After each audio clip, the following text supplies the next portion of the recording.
तो लोग एक गलती और कर रहे हैं। मालूम कौन सी गलती? एक कहावत और सुनी होगी, जब मैं 4 बार पढ़ाता हूँ तो बहुत कहावतें याद आती है। एक कहावत इसमें याद आती है, एक दोहा है, दोहा।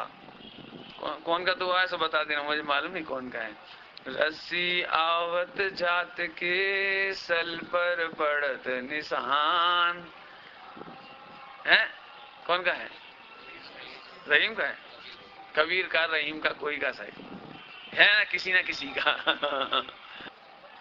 सुना है वो? क्या है? रस्सी आवत जात के सल पर पड़त निशान, ऐसे क्या है वो? करत करत अभ्यास के जड़ मत होत सुजान। बोलो ये दोहा से आप सब सहमत हैं? सहमत हैं? मैं प्रध्वंसा भाव के कारण इससे सहमत नहीं हूं। रस्सी आवत जात की आज होगी और निशान कल पड़ेंगे, क्यों? काम भविष्य में होगा। जैन दर्शन उधार का धर्म नहीं है। नगद आनंद हो, नगद निश्चिंतता, नगद अनुभूति, नगद निश्चिंतता। इसमें क्या तकलीफ है? देखो अभी गड़बड़ नहीं करना, मेरी बोलने की शैली खराब है। मैं इस दुआ से सर्वथा असंतुष्ट नहीं हूं। नहीं तो आप सोचो कि क्या गड़बड़ है। मैंने स्याद बात है वो, तो स्याद बात मैंने, मुझे तो 4 भाव पढ़ाना है ना, उस अपेक्षा से कह रहा हूं। वैसे तो क्या, जैसे अब कोई मंदिर ही नहीं आता, कुछ नहीं करता, तो अपन उससे क्या कहेंगे? उससे यही कहेंगे भाई एक काम करो, एक दिन में केवल ज्ञान नहीं हो जाएगा, एक दिन में सम्यक ज्ञान नहीं हो जाएगा, एक दिन में सम्यक दर्शन नहीं हो जाएगा। तो फिर क्या करो? रोज रोज प्रवचन सुनो, एक ना एक दिन कसाय मिट जाएगी। रोज रोज मंदिर आओ, एक ना एक दिन काम हो जाएगा। नहीं, इसलिए वो दोहा वहां तक तो सही है, लेकिन मेरा प्रवचन आज इसके अंगेस्ट जाएगा। मेरा प्रवचन इसके अंगेस्ट जाएगा। मैं पहले ही कह चुका हूं, मैंने इसे स्वीकार कर लिया। इस दोहा के मैं इतना कहना है, चरणानुयोग है एक्चुअली। ये चरणानुयोग, ये द्रव्यानुयोग नहीं है। चरणानुयोग ऐसे कहता भैया, रोज रोज मंदिर आओ, रोज रोज स्वाध्याय करो, रोज रोज पूजा पाठ करो, रोज रोज अभ्यास करोगे तो एक ना एक दिन तुम सुजान माने ज्ञानी हो जाओगे, एक दिन सम्यक दृष्टि धर्मात्मा हो जाओगे। ठीक है? तो यहाँ तक का अर्थ चरणानुयोग से सही है, मुझे उसको स्वीकार है। लेकिन अब मैं उससे आगे जा रहा हूं। श्रद्धा में 4 अभाव है ना, वो श्रद्धा की चर्चा है। देखो कैसे, देखो एक कहानी सुनाता हूं मैं आपको। एक सेठ जी थे, सेठ जी सामायिक करते थे, शॉर्ट में सुना रहा हूं, याद आ गई होगी। एक सेठ जी थे, सामायिक करते थे, याद है आपको?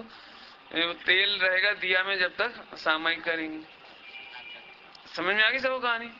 अब इसका मतलब पंडित थे, धर्मात्मा थे, रोज सामायिक करते थे, रोज मंदिर आते थे, सब काम करते थे, बराबर। अभी यहां से देखो, हमारी तरफ देखो।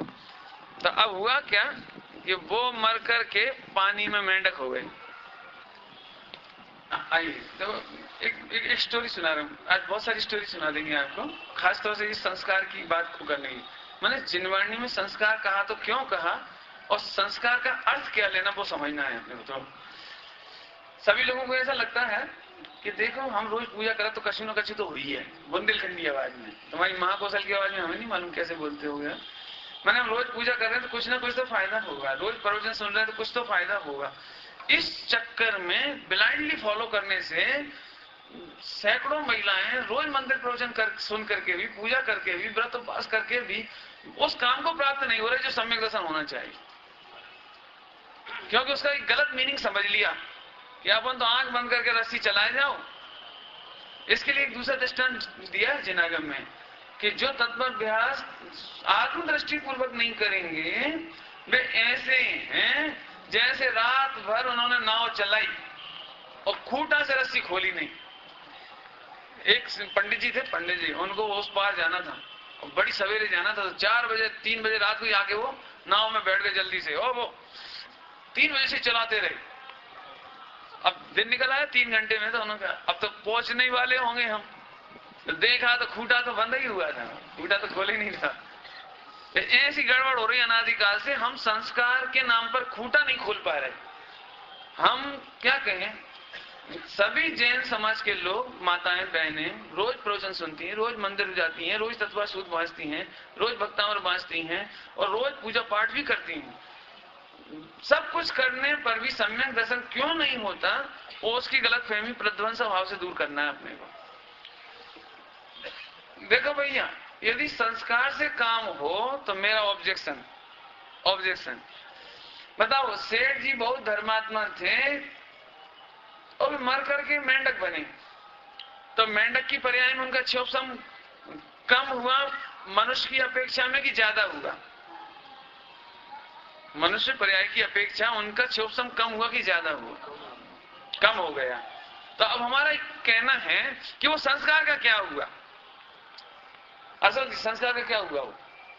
वो जो 50,000 5,000 साल की आयु होगी उनकी, 500 वर्ष की होगी, 100 वर्ष की होगी, जितनी भी रही, वो 100 वर्ष का व्रत उपवास नियम संयम जो कुछ भी था सामायिक, उस सबके संस्कार का क्या हुआ? मेंढक की पर्याय में चले गए। एक गड़बड़ तो ये हो गई, आप संस्कार के बल पर रहोगे तो वर्तमान पर्याय का भविष्य में अभाव है, इसलिए वर्तमान का संस्कार भविष्य में नहीं जाता। वो जो कहा है करणानि योग में, वो तो उदय आदि की अपेक्षा की चर्चा है, लेकिन आत्मा का वर्तमान संस्कार भविष्य में नहीं गया। अभी इससे आगे चलो। अब मेंढक भक्ति के परिणाम से भगवान के दर्शन पूजन के लिए जा रहा था, महावीर भगवान के समर्थन में जा रहा था, हाथी के पैरों के नीचे मरा।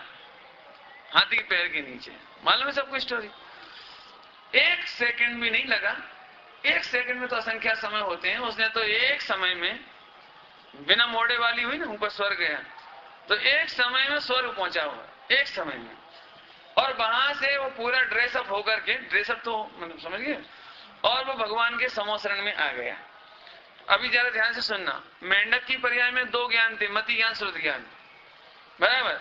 और एक समय में वो स्वर्ग में पहुंचा तो वहां उसको 3 ज्ञान हुए, अवधि ज्ञान हुआ।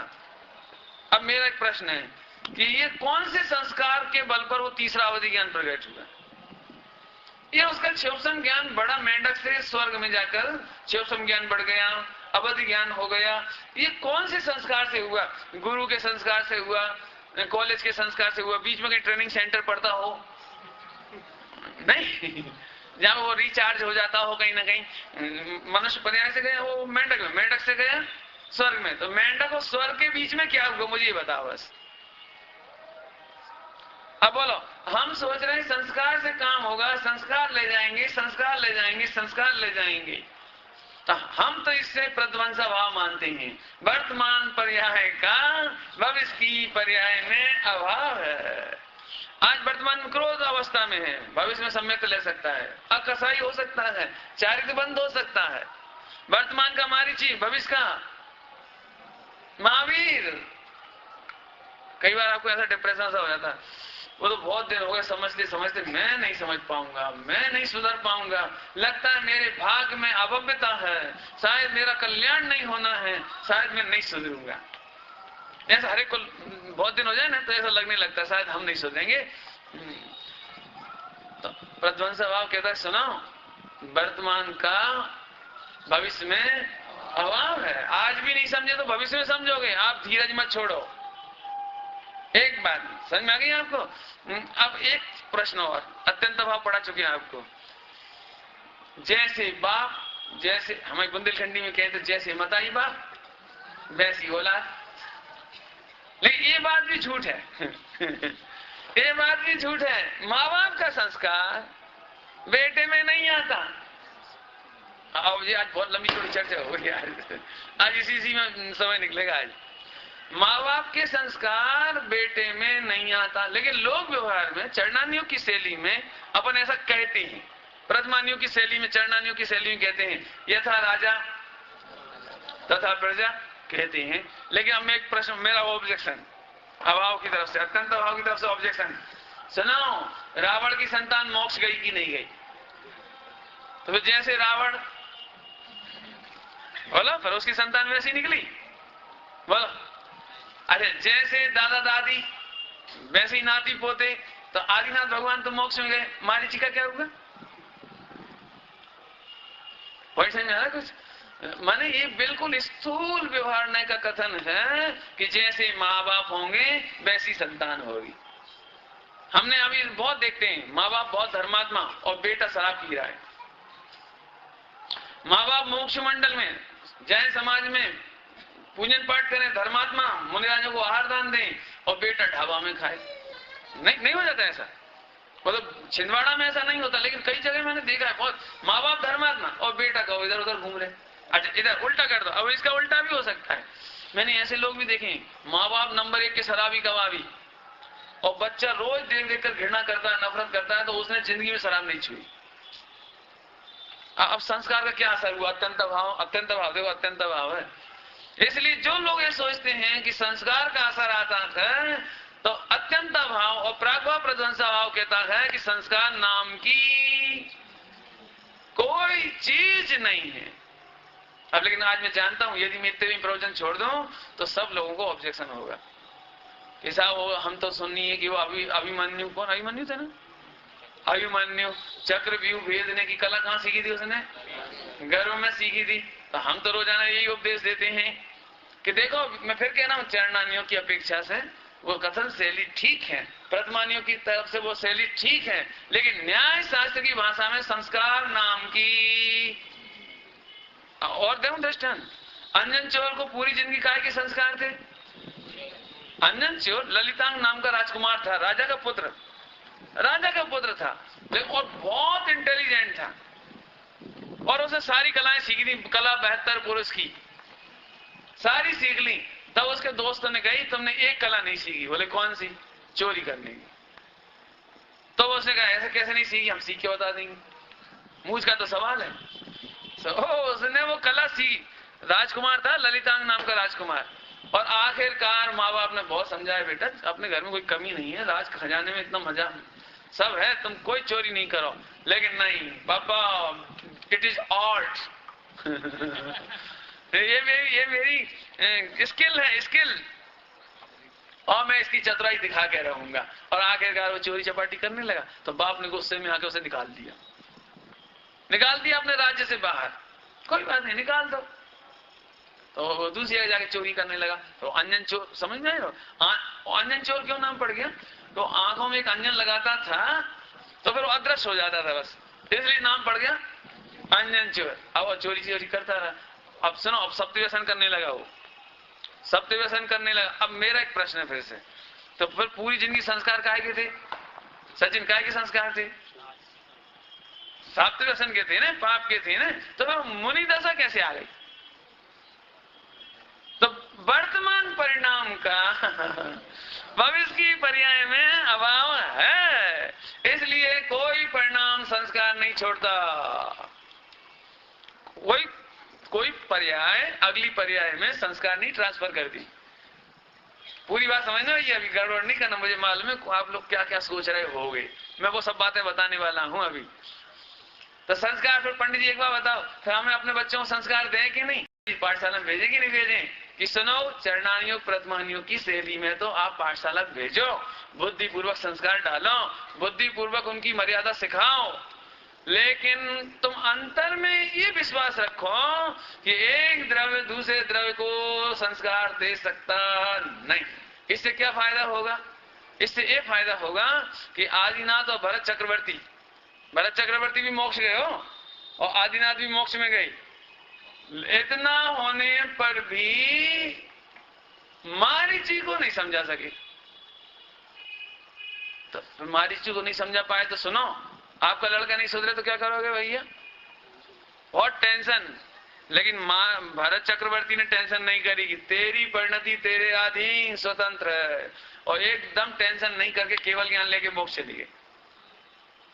उन्हें ऐसा भी नहीं लगा कि हम तीर्थंकर के कुल के हैं, तीर्थंकर का नाम रोशन होना चाहिए, हाय हाय एक पुत्र कौन से पाप के उदय में जन्म गया इधर हमारे घर में, और ऐसा हमारी चीज जिसके कारण हमारे इसके ग्रैंडफादर माने मेरे पिताजी तीर्थंकर आदिनाथ बदनाम हो रहे हैं, दुनिया क्या कहेगी? कोई टेंशन नहीं। उन्होंने उसका लक्ष्य छोड़ के आत्मानुभूति के केवल ज्ञान करके मोक्ष चले गए। आदिनाथ भगवान ने टेंशन नहीं करी। समझ गए दो दृष्टांत? ऐसे ही आपकी भी जिम्मेदारी है, बुद्धि पूर्वक तो संस्कार देना, पाठशाला भेजना, पढ़ना पढ़ाना सिखाना, और जब नहीं माने तो